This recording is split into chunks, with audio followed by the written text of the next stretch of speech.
Ladies and gentlemen, boys and girls, welcome to the Music Lab podcast. My name is Dogg, and I'm here with Joe and Colin from the Radiohead tribute band. Welcome, guys. How we doing?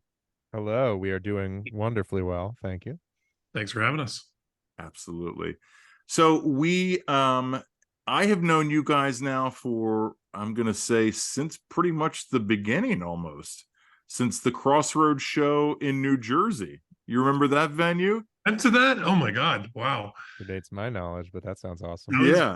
That was pre-pandemic, obviously. Wow. And I don't know if we had our 10th show by that point, but yeah, that was a long time ago. Yeah, and then you invited me to one of your practices at that studio. I forget the town. Yeah, that's right. What was it called? We don't practice there anymore. Thankfully, we have Joe's amazing studio. You're looking at it. That we're looking at, correct? Yeah, I forgot the name of it, but yeah, that was a long time ago. I really enjoyed that place, but yeah, we've kind of upped our game since then. Yeah. So you guys just played Musikfest in Bethlehem, Pennsylvania. That was last weekend, right? Yeah. Yeah, yep. That's right. Talk about the show, talk about the experience, and talk about your history with Musikfest. Yeah. I just want to give let me just interrupt because I just got an email from Richard tonight. Congrats to Richard Liu, who sent me an email tonight that Musikfest had its largest ever festival this year. And he's the chairman of Musikfest, and I forgot the overarching organization. Arts Quest. Thank you. Yeah, Arts Quest. Yeah. And he's been our champion, and he's had us there a couple years in a row. And without him, this one, this wouldn't have been possible. But yeah, I think it was awesome. But Joe, you take that. Yeah, no, absolutely. And yeah, definitely props to Richard for, helping bring us to that stage, these 2 years running. He's a wonderfully kind dude and was really supportive of us, for a long time. So, thanks, Richard. But yeah, this was my second year, or our second year at the fest. We had a really, really awesome experience the first time last year. It was I remember, the memory is very vivid for me. It was definitely a huge kind of watershed moment for the newest iteration of the band. At that time, it was kind of one of our biggest shows to date, and tons of people under the tent, hot. We were fighting through technical difficulties, but we made it. It kind of felt like a legit, Radiohead festival show in that way. And we just had such a blast. And so I was super excited to come back this year. Bigger stage, really, really cool in like the heart of town and the downtown. Everything mostly, I'd say, went off without a hitch. We got to play, a lot of great songs, including Idiotech that we didn't get to play last time because of ironic technical difficulties with the drum machine. But yeah, we were definitely feeling like we were on cloud nine. I feel like all of us after the show just definitely felt like, it was a really great crowd and felt really tight. And, I'm sure we alluded to this before we started talking, but, only thing we wish we could have done was play longer. We had a few songs that unfortunately got cut. We ran up against the curfew in town, and, sometimes you can't avoid that. Obviously, we wish we could trim our setup times a little bit more just so we could squeeze every ounce out of the show. But, I hope that the people in the crowd felt that we felt we put it all on the table, and hopefully people didn't feel like they were shortchanged at all. And hopefully some of those folks will come back and see us this next month with when we play at the Musikfest Cafe in September. So yeah, really looking forward to that. And yeah, just really had a great experience. But I don't know, Colin, what do you think? It was the largest crowd I've ever played in front of, me personally, and certainly the largest crowd that our band has played in front of, which makes sense. We counted 900 or 1,000 people or so. That was the rough estimate. So the energy was unavoidable. The comment I keep hearing about was the beach ball in the videos that people but it was amazing. I'm so glad you could make it out too. Yeah. It was I had a lot of energy. So glad for the organization providing a backline, because it made it a little bit better definitely to set up. But I thought we played pretty well, and it was one of my favorite shows we played so far. Yeah. So let's talk about the origin of the band, and Colin, I'll let you start since you've been a founding member, and then Joe, maybe when we get to when you started, then you can kind of jump in and kind of finish it off. So talk about the origin of the band, talk about why Radiohead. We definitely have had two different distinct, divided by a global pandemic, two different distinctive bands, I think, in this process. And what's amazing to me is that while both are pretty different, and great for their own reasons, we've just kind of hit this new level now, and it's been a lot of fun. But I always tell the story that I always knew that when I got too old and too fat to play in original bands, that I would start a cover band or a tribute band or whatever, because I never wanted to stop playing music. And I was in a pretty fun, my last original band was called the Talking Birds. Hey guys.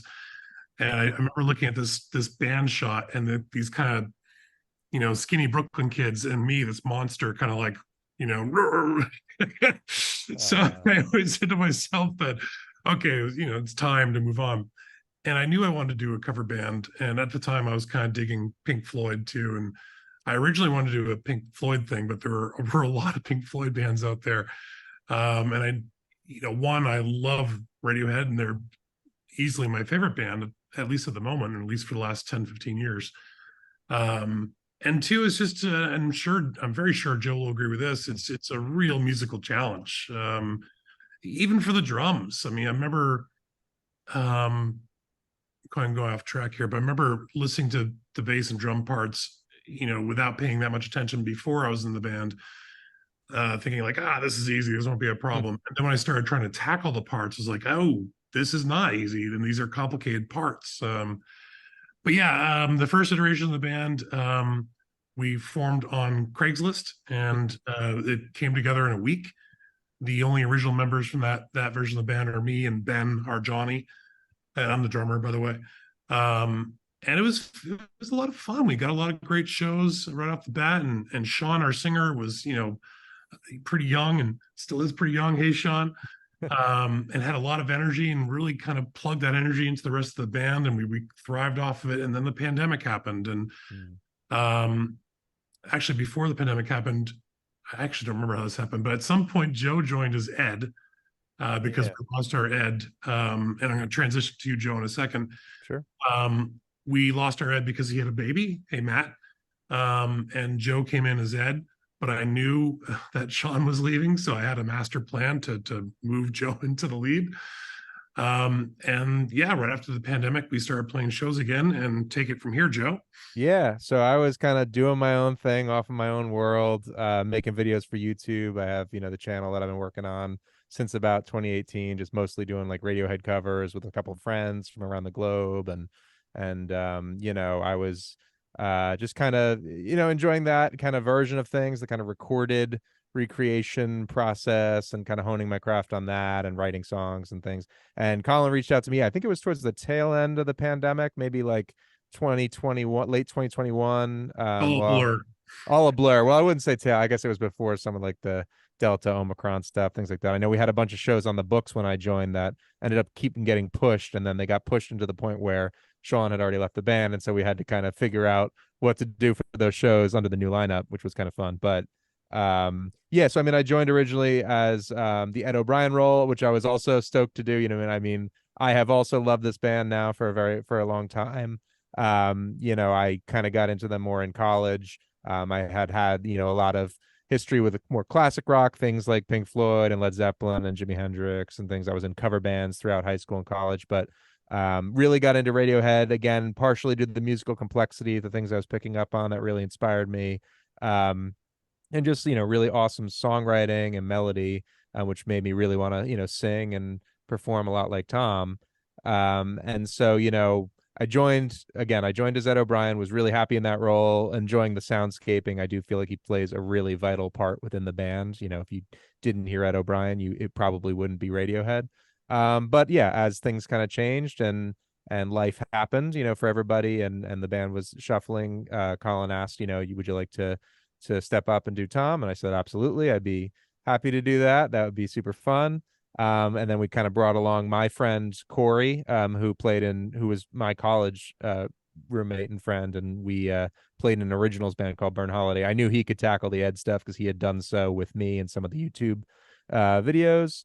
And then we recruited actually Charles, who unfortunately recently left the band and moved down to Austin. Really awesome bass player, Charles Baymig. Recently replaced by Jay Lynch, another friend of mine from kind of the Jersey Shore scene. And yeah, we've been kind of going onwards and upwards ever since then, and playing shows and bigger shows and Musikfest. And yeah, we're really excited. We're excited about, the portions of the catalog that we have tackled, but yet we're really excited to kind of go workshop, do some R&D this fall, and learn even more new songs and some of the songs we really, really love, from Radiohead's catalog. So yeah, that's kind of been my history with the band since about 2021. So let's dive in then. So what is it about Tom's, singing, about his music, like how he plays, that really is, what gravitates toward you about that? Yeah. I mean, I'll tackle the singing first and then his playing, because obviously he's multi-talented and he does, a lot in between pianos and guitars and all sorts of stuff and percussion. But his singing is really iconic. Obviously, like, I'm sure he gets listed in a lot of the top rock singer, conversations. He's not, a Robert Plant or a Freddie Mercury type in terms of like the character of his voice, but he has a tremendous range, from really low stuff to really high stuff, really beautiful falsetto. I mean, I really have always resonated with like great male falsetto singers, people like Prince, and so I really feel like he just has a huge emotionality to his voice. Obviously, a lot of Radiohead songs pack a huge emotional punch, and I think his voice definitely helps sell that. um in terms of using his voice as an instrument, from the Kid A stuff and beyond, like he's just very melodic. I think that's the coolest thing to me, is that while their music can be very experimental at times and electronic, and everybody will say, well, that's kind of weird, and it's true, it is, but at the foundation of it all, he's just a really beautiful melody writer. He writes really catchy melodies and awesome songs. So his skills as a songwriter are what make him attractive to me in a way. And then as a player, he's really ingenious. He's a really, really, really good and underrated guitar player. Obviously, he doesn't get a lot of the spotlight when you're in a band with like Johnny Greenwood and even Ed O'Brien to some extent, what they can do with an electric guitar. But, his sense of rhythm, his sense of timing, he's got a bit of drummer in him. He has that kind of thing with his finger picking and his strumming, and he makes these really intricate rhythms and somehow plays off his voice and can sing along to those. So I find it a really awesome challenge. It's not easy. Like people ask me, is it hard to learn these parts if I'm doing the YouTube video or doing these covers? And yeah, I mean, it really is. It's kind of like you have to train yourself, to make that, intuitive. It's hard to make that. It takes a lot of practice. And so he clearly has put in a lot of time. So kudos to you, Tom York, singer and guitar player. The only thing I would say in addition, before I let you, Colin, take it over, what I think is just astonishing about him as a singer, and to your point, like reaching those high notes and being that kind of tenor falsetto, is how he can get on top of the note. Like you always hear like vocal teachers talk about like getting on top of the note. I don't know of any singer, especially rock singer, that does that better. Is that a fair assessment? I think so. And I'm not very technically trained. I never actually did any voice lessons. I did some like stage musicals and stuff back in high school and things. So I had a few, teachers and warm-ups and things like that. But I don't understand necessarily the theory of singing, but what you say intuitively to me makes sense. Yeah, he's definitely feels like he's very in control, which is hard to do at that end of the range, like his use of his breath and his use of, even when they do live, I mean, some people will criticize the latter day Tom York live singing, and that like some people call it like a little lazy or weird, like where he messes with things a little bit, versus like the records or versus like the old school in the old days.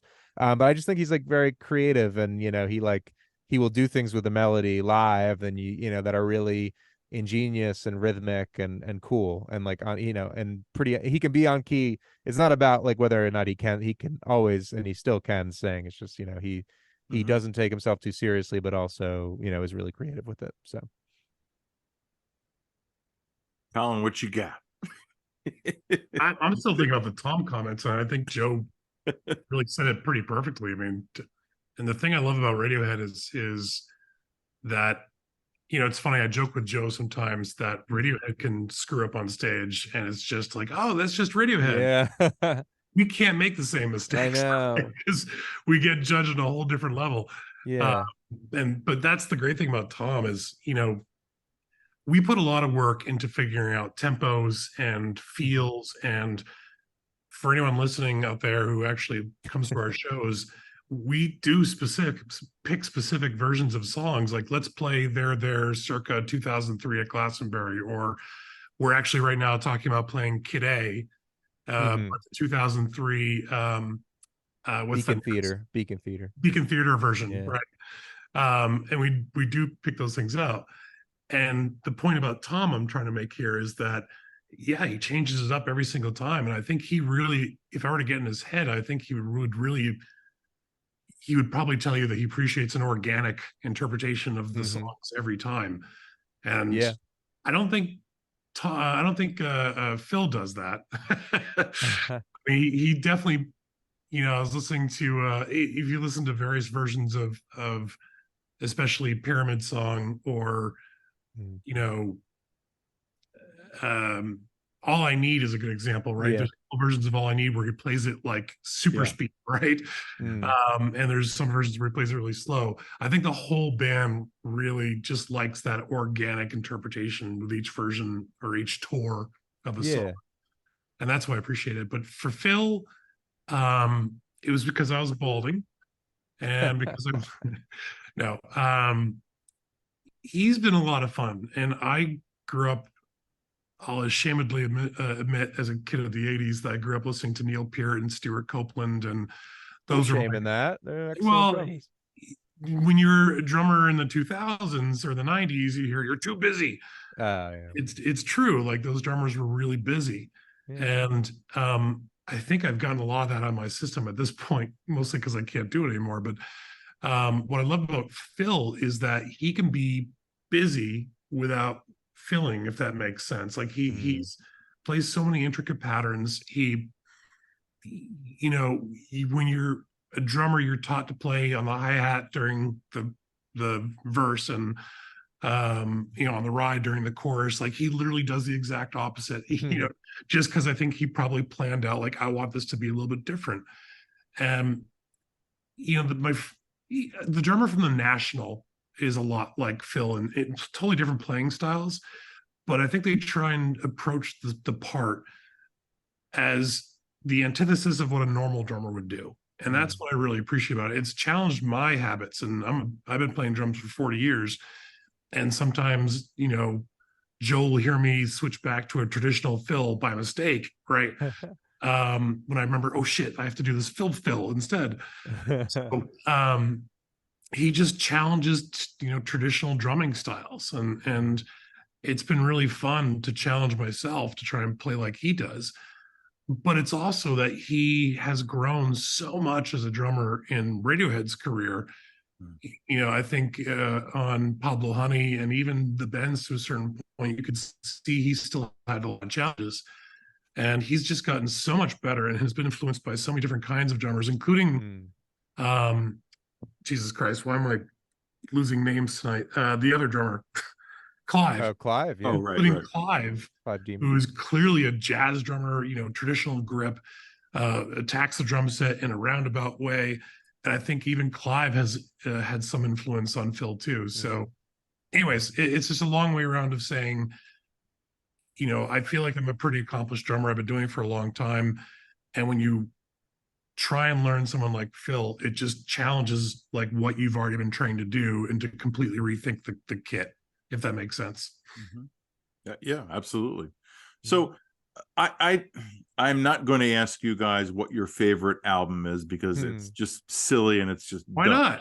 Well, because I'm not a big like ranking of, but I will ask you, what concert tour do you feel like is the best Radiohead that you've seen? That's tough. Well, I want to answer the album one. My favorite album is the one that Radiohead wrote.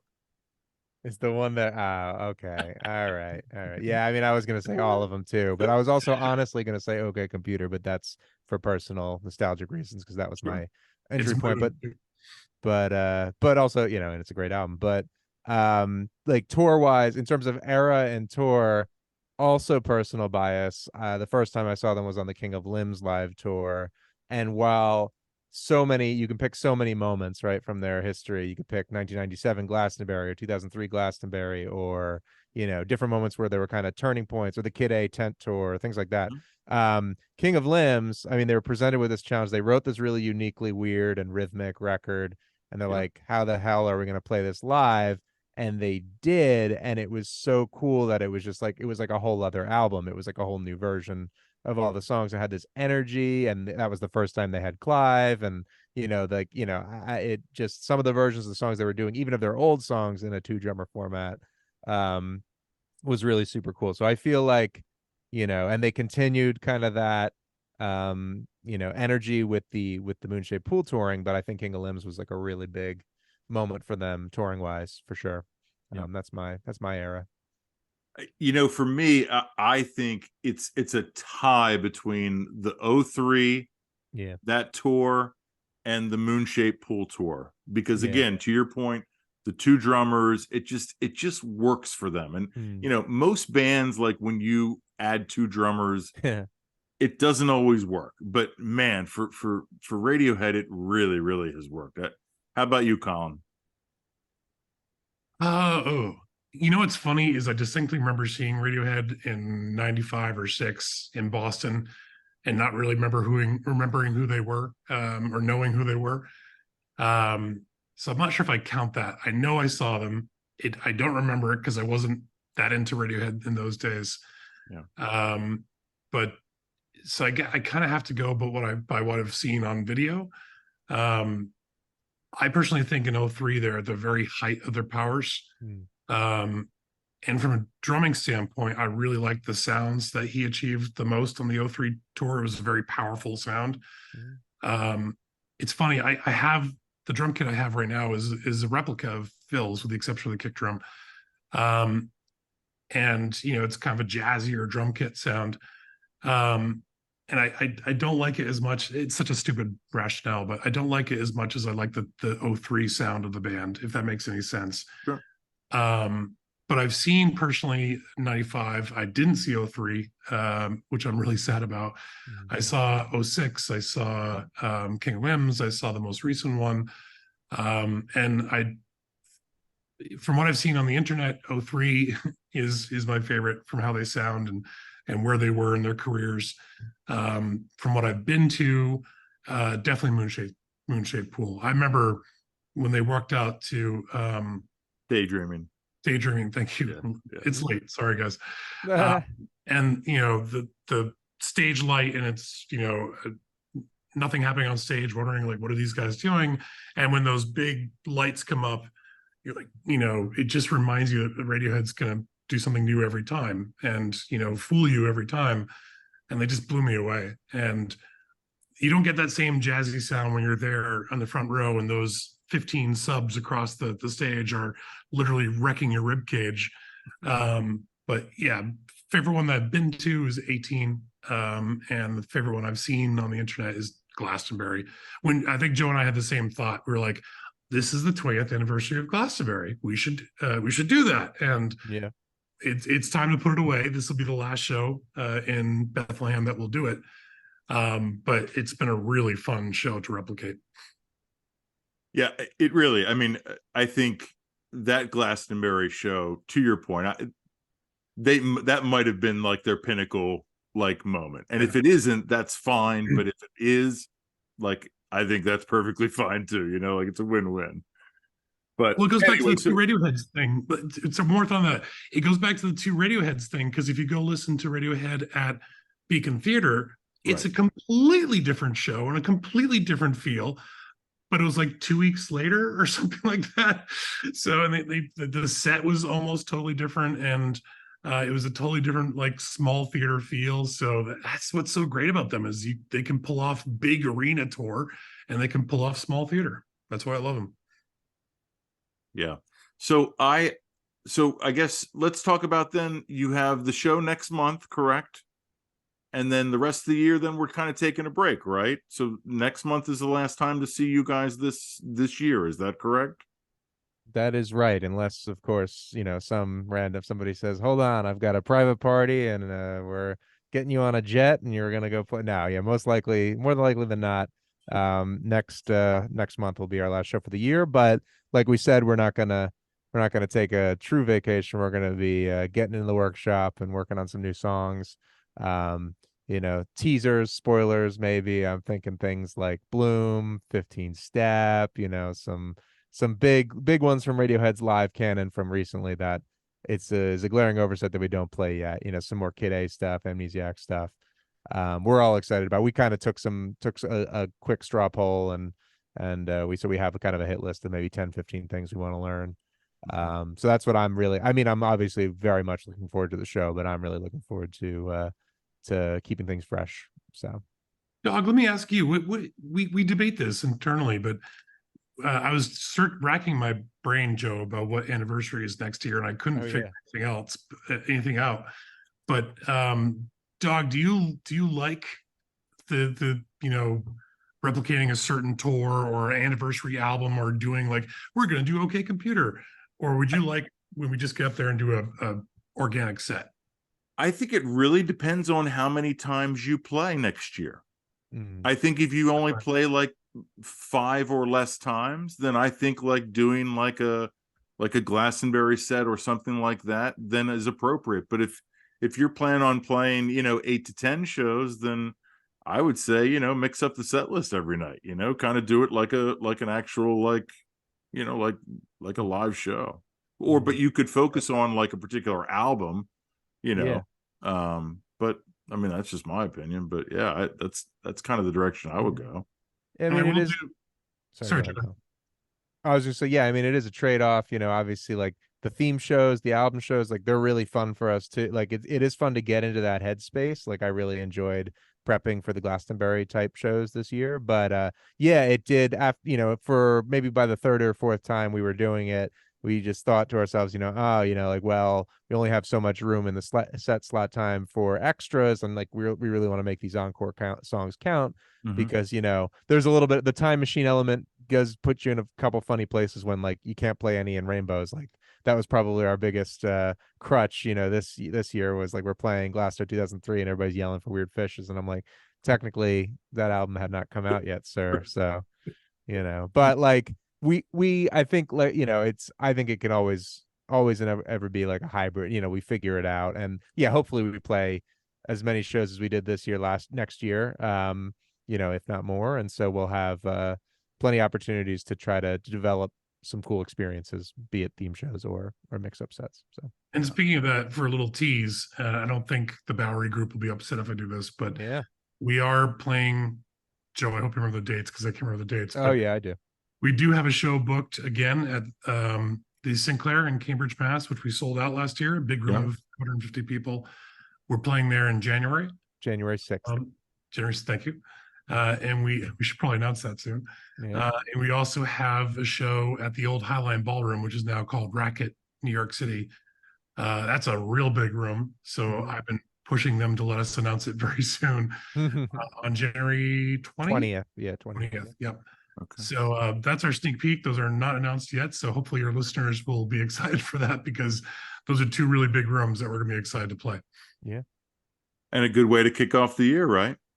Exactly right. Definitely. Well, guys, this has been so much fun. Thank you so much for doing this. I will say we, for our audience that didn't know, we tried to do this last year, not through Zoom. We did it on site before you guys played the show. And it just didn't work out, for whatever reason. And so we're going to do it before the show this year. And then whatever reason, it just didn't work out. So we're like, you know what? Let's do it after the show. And it worked out really well. So thank you all so much. Oh, thank you for having us. And we're glad we could ultimately get it to work out. We really enjoyed the conversation both times, but especially now. Yep. Yeah, absolutely. Well, guys, thank you so much. Check out There next month, September 23rd at Music Quest Cafe. Is that right?